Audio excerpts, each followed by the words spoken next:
Are you a podcaster? Maybe you've got that big idea and you're looking for a network to join. The multi-award-winning Ozcast Network can get your content to eyes and ears all over the world. Join now for the first month free, and you could be featuring this sound at the beginning of your podcast. Ozcast. Simply head to ozcastnetwork.com for details.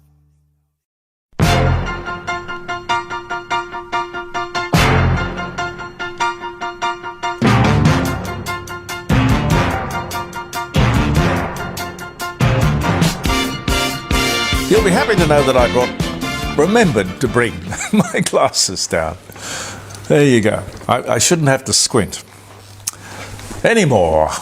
Oh, listen, before I forget, Warren Mundine was a very special guest at the dining room table when we were live streaming jeremycordeaux.com on Friday. That's between 9 o'clock and 12 every Friday morning, if you want to join us, and call us if you want. And he reminded me of his article that is in the Weekend Australian, this just past Weekend Australian. And I have read it and I commend it to you. Great, fabulous article. Warren Mundine, the Weekend Australian, read it, please. A couple of things that people have sent me. Michael sent me this. Do you know that the CAT scan technology was invented because of the Beatles? Pete, did you know that? I did not. No. No, Michael, I had no idea. Apparently their initial record label, EMI, yes, there was an EMI in Australia, I remember, in Castlereagh Street. I remember it well. A great recording studio. I'm not sure, well, mind you, back in the early 60s and late 60s, we recorded some fantastic stuff there. I think Slim Dusty recorded most of his music down there on Castlereagh Street in the old EMI building. Our technology wasn't particularly great, but they put out some fantastic stuff. The label EMI, which stood for Electrical and Musical Industries, I never knew that either, was into developing electronic gadgets as well as producing music. After signing the Beatles, they were swimming in money, with more money than they knew what to do with. They authorized one of their researchers, a fellow called Godfrey Hounsfield, to experiment with whatever he chose. He began to work with multiple X-rays taken from different angles and developed the CAT scan. Thus, Beatles money directly financed one of the largest advances in 20th century medicine. There's a bit of trivia. And Louise, I don't know about this, but I'll read it anyway. It's a bit of fun. Bob's wife and Bob started dieting a week ago. His wife proposed that they should have a cheat day today. She brought home McDonald's burgers and KFC wings. Bob brought home his secretary.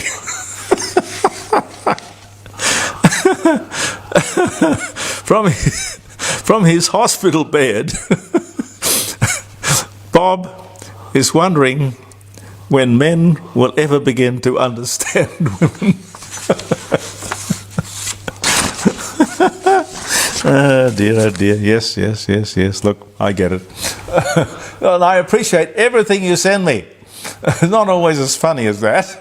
But anyway, I think it's funny. We are enjoying the mildest summer I can remember. It's delightful weather. We've got the Tour Down Under on at the moment here in Adelaide. And welcome to everyone, lots of people from everywhere. Listen, guys, it's very hard to give you cyclists hospitality and courtesy on the road. Well, how do I put this? Unless it's set up for a race. It should be single file.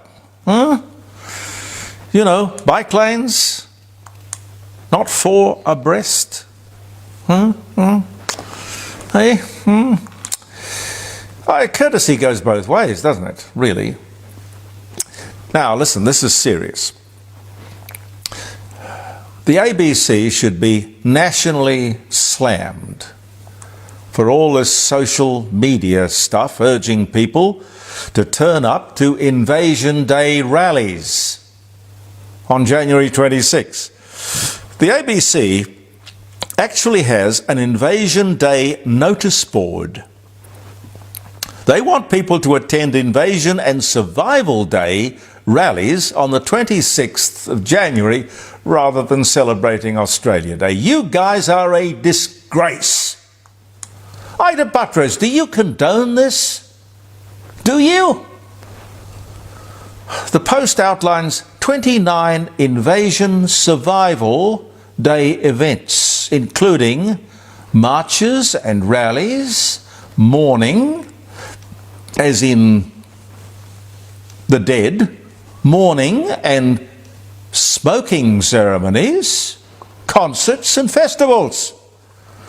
The final slide contains the slogan, "Always was, always will be Indigenous." Now you guys want your bums kicked. And then on top of that we've got some sort of ad. I think frankly I've had enough of this taxpayer-funded, bloody, stupid, prejudiced, racist ABC. Why do we put up with this? Why do we go on funding it? It's ridiculous. The major promoters of the yes vote tells you where public opinion is and what they think of public opinion.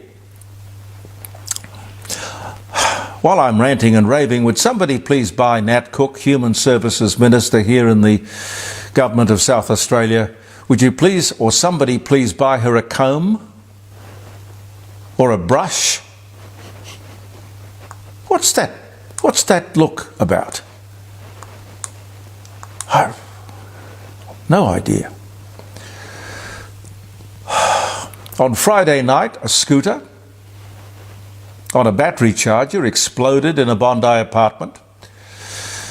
The subsequent fire caused the building substantial damage. Now, I've lost track of the number of lithium-ion battery fires. However, I think we continue to be the only ones here in the court of public opinion to keep talking about this ongoing, unacceptable risk and danger. And I don't know why. I can't see what is in it for the rest of the media to stay stumm on such an important issue. Oh yeah, the Prime Minister has called Parliament together 2 weeks early to bring forward cost of living relief.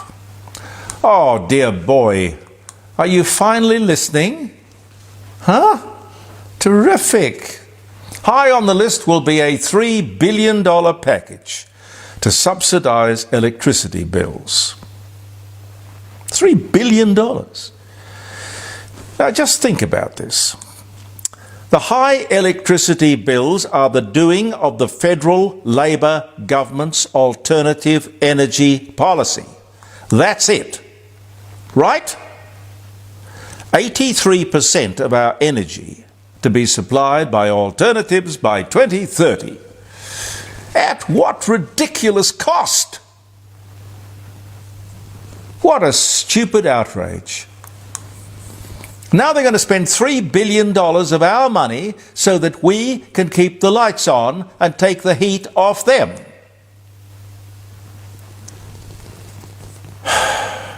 They deserve every bit of criticism they get. They cause the problem, then they spend our money so we can cope with their problem. Here's a better idea. Just drop this idiotic green energy policy. When it doesn't matter what we do, we have no effect on climate change. I've given you the figures. It's 0.004% of 3%, of 1%, Nothing. Where do you put the decimal point? Nothing.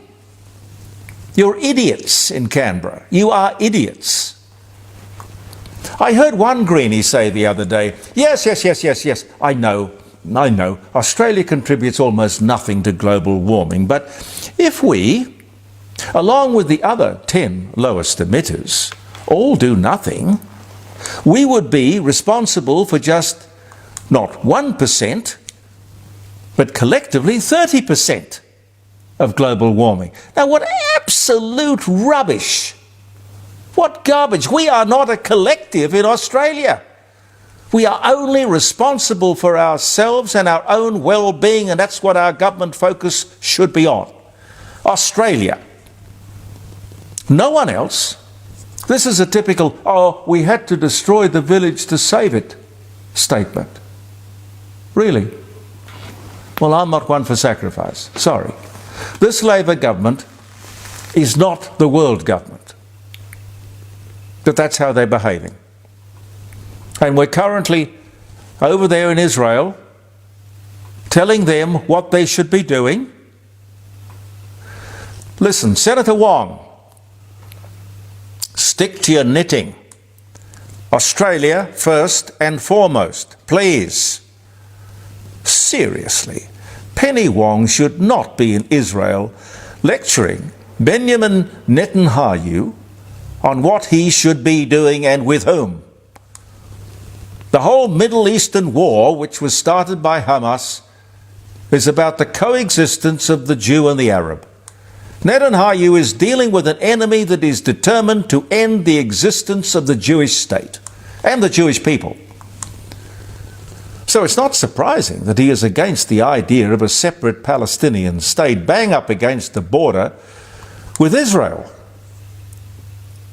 Hamas doesn't want a separate state either. You know that? That's true. Hamas means the Palestinians. They're inseparable. You see, Penny, Netanyahu's job is to look after Israel. Right? He will do what is best for his country.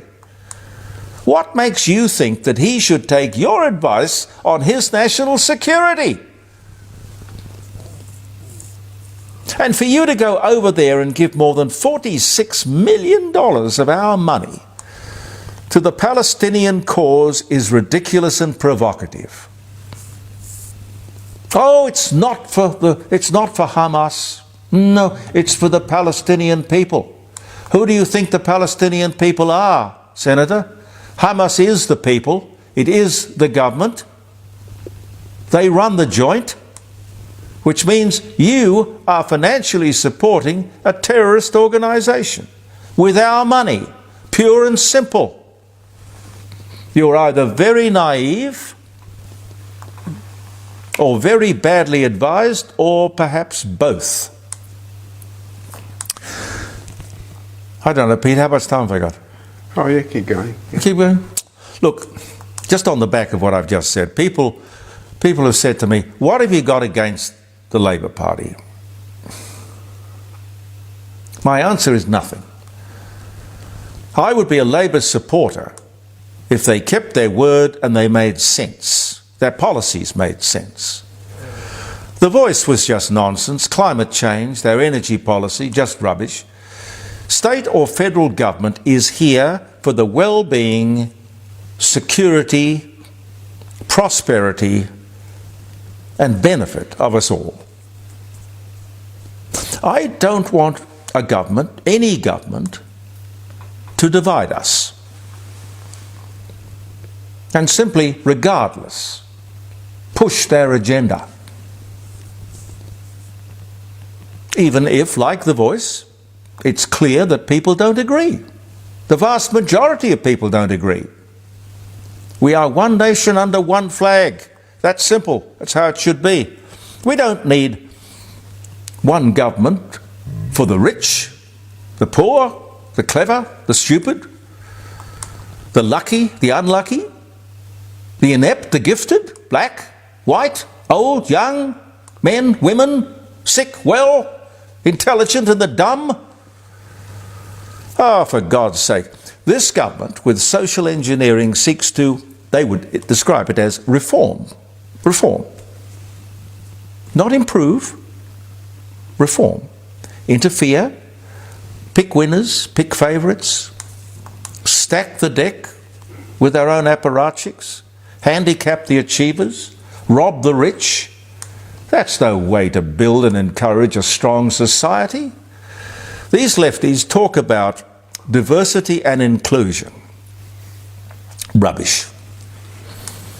Government's job is to create the environment where we all can and want to succeed. Equal opportunity. That's it. You know, the funny thing, the Melbourne Cup, this is the horse race for which Australia stops once a year. The Melbourne Cup is a metaphor for the sort of things these people believe in. You take the best horse, the fastest horse in the field, and you fill its saddlebags with lead. You handicap the best. Makes no sense. Success is not a dirty word. You don't penalise failure, but you certainly don't reward it either. Everyone should run on his or her merits. And while this government wouldn't agree, I'm sorry, there are winners and there are losers. That's life. Every society, of course, should be rich enough, strong enough to look after the old, the unlucky, the inept, and the sick. Encourage strength, and we all win. We all win. Couple of dates, ladies and gentlemen. Then I've got a little plug here to give. It's my dear friend, Michael Pratt. He's supporting his daughter Penny, and they've got an Australia Day barbecue bonanza. And he's put together, I don't know, Cooper's beer, Haig's chocolates, Bickford drinks, Australian distilled gin, Tony O'Connell's meat tray, and much, much more. Don't miss on the winning. I'll stick this. Pete, can you put this up at the end of the show for a few minutes? Yes, I can. Or for a second or three or whatever. And you have got, Pete, you've got to tell me about this. I remember we ran this before. You had a video of the live sheep. Yes, well, I've written a song about that. Yes. And it's a 3-minute song, but it includes the vision of the brutality, the suffering of these animals. So I would like to play that. Yeah. And especially now that we've just found that this latest live export ship out of Western Australia has been turned back from the Suez Canal. Huh. And that means these poor cattle or sheep, I'm not sure what's on there, but they're going to be on the boat. If they go around the Cape Horn, they're going to be on the boat an extra 20 days. It's barbaric. And I would like people to have a look at this video. Yeah, these poor creatures packed in like sardines, and the weather, regardless of the weather or the seas or anything else. I know. I remember when the first time I saw it. Well, I better just do a couple of dates because otherwise we're going to be hopelessly late. 1931, Sir Isaac Isaacs sworn in as the first Australian-born Governor-General of Australia.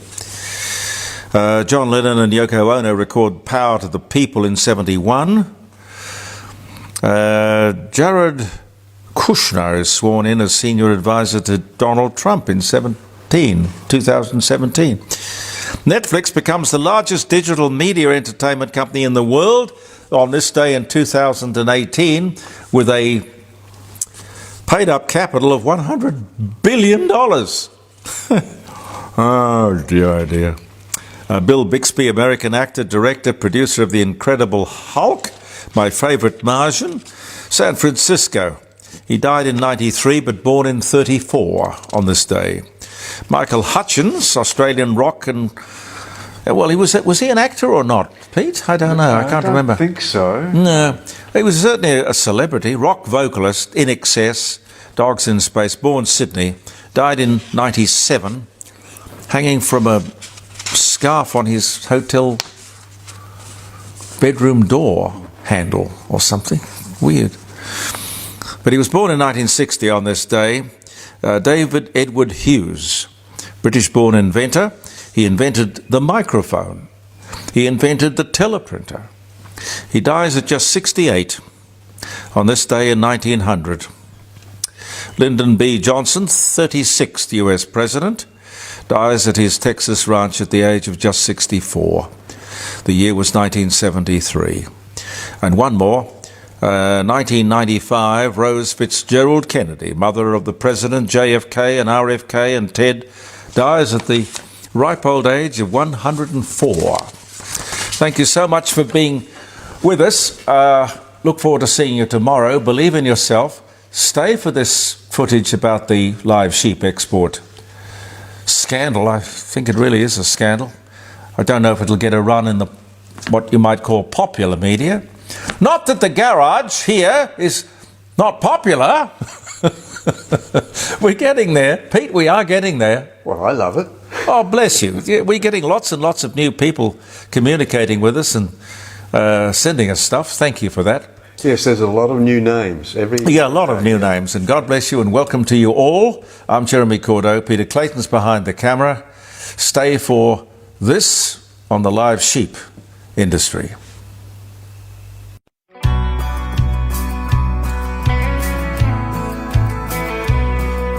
They've loaded up another ship with 30,000 head.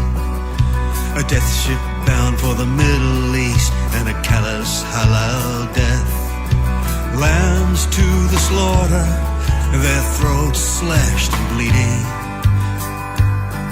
at the hands of heartless men without compassion or feeling. Where is the voice of reason when humanity is lost? When it's all about the bottom line, no matter what the cost. Suffocating in stifling heat, struggling for food and water, an indictment of mankind to put animals through the torture of sleeping if they can on a bed of their own waste. It's cruel and indefensible, a government disgrace. Where is the voice of reason when humanity is lost? When it's all about the bottom line, no matter what the cost. A government that does nothing in the face of mounting proof of cruelty unimaginable. They still won't see the truth. This is not the Australian way. This is not who we are. A barbaric trade that has no place in my Australia. Where is the voice of reason when humanity is lost? When it's all about the bottom line, no matter what the cost. Why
Are you a podcaster? Maybe you've got that big idea and you're looking for a network to join. The multi-award-winning Ozcast Network can get your content to eyes and ears all over the world. Join now for the first month free, and you could be featuring this sound at the beginning of your podcast. Ozcast. Simply head to ozcastnetwork.com for details.